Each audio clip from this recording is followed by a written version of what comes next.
everybody. This is Glenda, the Buster, with AKA GK Fralin of Friendly Community.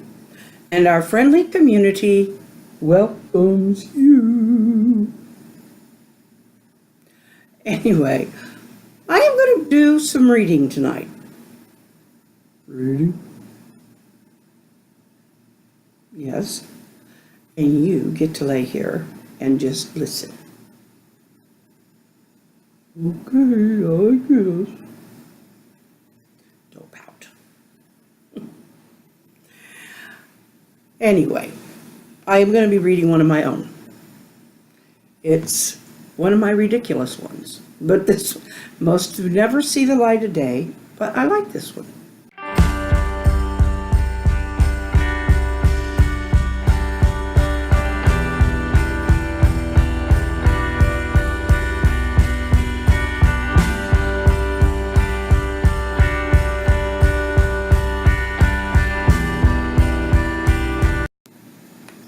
Okay, as for my ridiculous story, there are terms that I will explain as I go through the story. It's the only way to do it best. This is my preface. Not all aliens are from the clouds. My husband is a Snigerlickt by GK Fralin, as translated from Aquanese. Aquanese is the language. The word Snigerlickt I cannot and will not translate.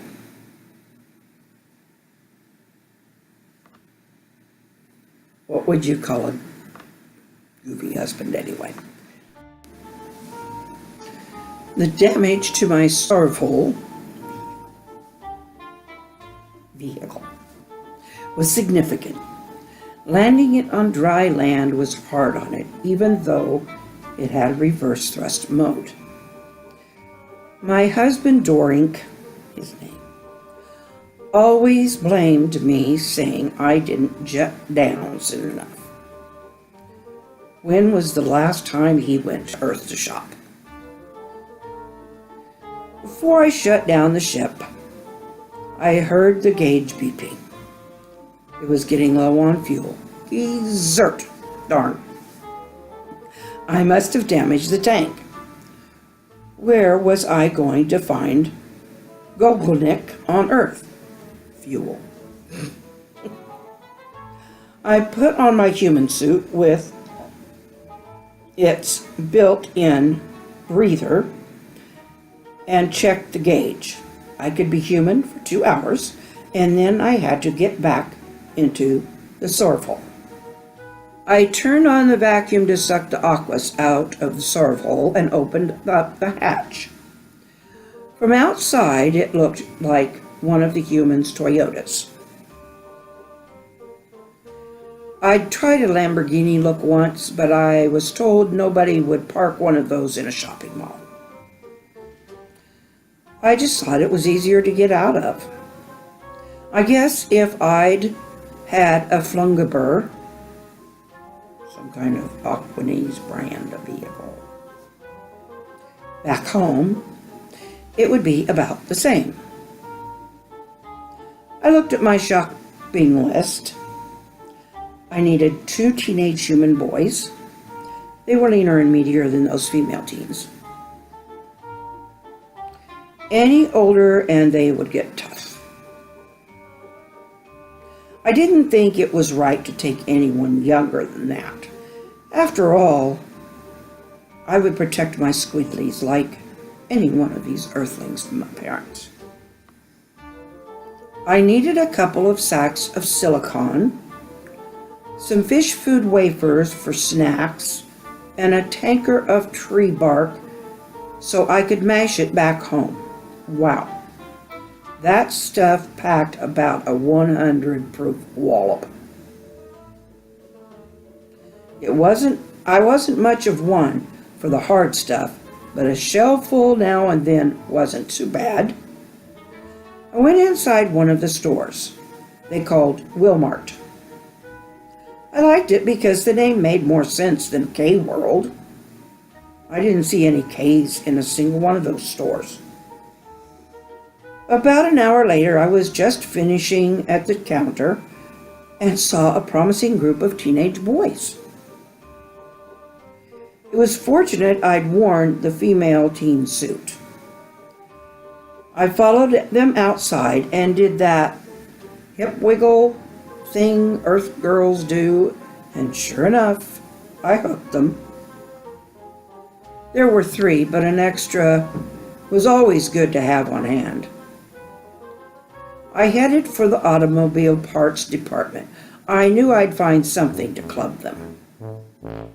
Cert, I almost forgot about the Gorglingnick. What would that be on Earth? I followed the boys thinking I'd either find something for fuel or I wouldn't. The green-haired one walked up to me first. "Hi, I'm Clint." He was ridiculous looking and walked like a 2-legged octopod. His friends laughed. "Hi, Clint, I'm, oh no, I'd forgotten to choose a name. Marcia." I remembered the name tag on the old female's shirt at the checkout. "Can you help me?" "Sure, babe," he smiled back at his friends. "What do you need?" "One of those long metal stick things with a curve on the end. I can't remember what it's called, but my daddy wants it to take some nails out of some boards." "Oh, you mean a crowbar." I almost laughed aloud as the 3 boys hopped around me the same time they were leading me to the back of the store. I already knew the crowbars were there. It made it easy to whack them without someone seeing. I had my shrink and dehydrate gun in my bag. I liked to use it after. It was cruel to use it on them when they were conscious. I picked a short bar and waited until one turned around and whack! "Sir, what are you doing?" "Dorink?" That's her husband. "What are you doing here?" "I came to see why you're always damaging the surf hull. Watch it. If it wasn't for my skin suit, you could have hurt me really bad." I looked past him and saw the other 2 boys running away. "Now see what you did, Dorink." "I have to go home without humans for supper." "Why?" "Down here they have what they call police. If they catch us in our human suits, they'll lock us up and we'll die before we get back to Atlanta Prime. Hurry. We have about 20 Earth minutes to get out of here." "Can't we go somewhere else?" "No, I only brought 1 human suit and it's going to run out of aqueous solution soon and my gills will dry out." Well, I didn't know. I had to borrow Jorgink's human suit. I've never worn one of these before. Jorgink's is Aquani's friend. By the time we were done arguing, I was back in my sorrowful vehicle and filling it with aqueous. I pulled off the skin suit and stretched my tentacles. Oh, that felt good. Dorink had followed me into the sorrowful. Oh, by the way, aqueous is what they fill a vehicle with to breathe through their gills.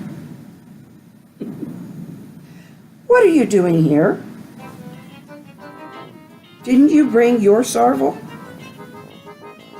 "No, I hid in the trunk before you took off." "What the dessert for?"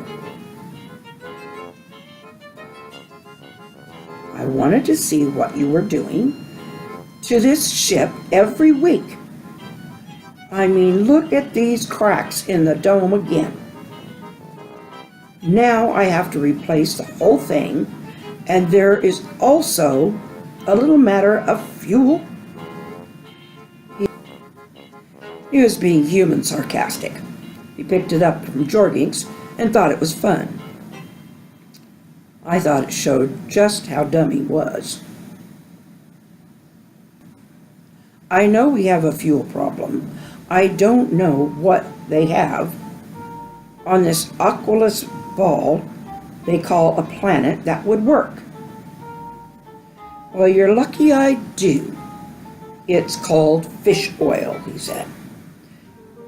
And they keep it in these little plastic things that look like one of our ships. I grabbed a bunch of it and stored it under these skin flaps Jorginks built into his suit. And what are you going to do with it? There is a hole in that Gessert tank. I was really getting angry. It didn't help that he still wore that stupid-looking human suit Jorginks loaned him. Females are so Gessert dumb sometimes. I picked up some of this duct tape too. It's sticky on one side and looks strong. It should get us home. Fine. But quit being a Snigerlickt, will you? Hurry. My voice changed to alarm. I hear the police sirens. My husband, the genius not, had refilled his human suit with aquas and fixed a Sarvel's tank. The rest would hold until we got home. We argued all the way back to Atlanta Prime. I was so mad I spun the Sarvel into a dive right into the landing whirlpool. "You're going to kill us!" he yelled. I laughed as I leveled out the ship, just in time. That'll teach him to insult a female squiddy. Now, if that didn't make a lot of sense, it's a ridiculous story. I had fun with it because it is so ridiculous, and because I kind of got to take away a little bit of license the way Shakespeare did and make up words. And I figured, well, if you were from a squid from underwater or from the ocean, you would definitely be an alien on dry ground, but need a way to live there. So I made up the squiddy in a human suit, shopping for teenage boys. And of course the husband has to make the trouble. Well, it's the best I can explain it. And it is one of those stories that bears explanation. A Snigerlickt, just a husband you'd like to wring their neck. In Aquanese. So, this is Glenda, and I love you all. I love you too. We'll see you tomorrow. Hope you enjoyed. Have a good day. Or night. Whatever the case may be. And I guess, well, I'll either see you tomorrow or Monday. One or the other. Good night. Love you. Give somebody a hug. Don't just give them a smile. Don't give them a hug. Don't give them a smile. Make up your mind. Either one works. It depends on how you know them. There you go. Get it right. I love you.